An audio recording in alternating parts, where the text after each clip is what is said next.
Part 2 of the plagues and explanations. The first plague, the first will be an unspeakable, painful, and incurable sore which will appear on the bodies of those who have followed after and supported the beast and his image in their warfare against the God of heaven. The second and third plagues, the second and the third plague are very similar, the only difference really being that while the second turns the sea into blood, the third does the same to the river and the fountains of water. This will be a repetition of the first plague which fell upon the Egypt when that nation refused to release the children of Israel from the bondage. As in the case of the Egyptians, so again the living creatures in the sea will die, and the evil smell of their rotting carcasses will pollute the air that the people need to breathe in order to live. Think of the desperate nature of the water shortage which will be felt by the great cities in that day, the great cities which draw their water from the lakes and the streams.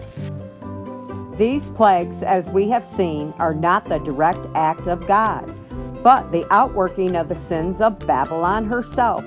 They are the results of her sins, punishment which the Lord would have saved them from suffering if they had been prepared to let the Lord save them. But when they would not put their trust in Him, then, with His protective being withdrawn, they are left to the outworkings of their own evil course of action.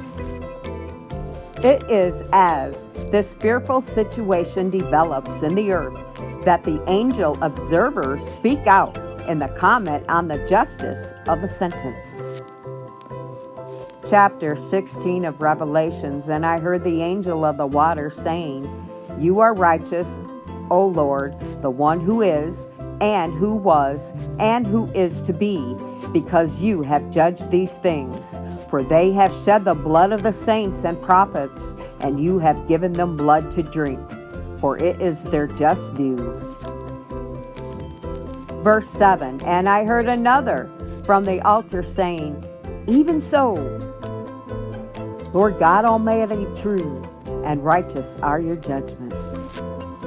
This is the fearful outworking of the law, the truth of which we see every day in the world of nature around us, that as we saw, so in Him comes the reaping, which reaping is usually abundance in comparison with sowing.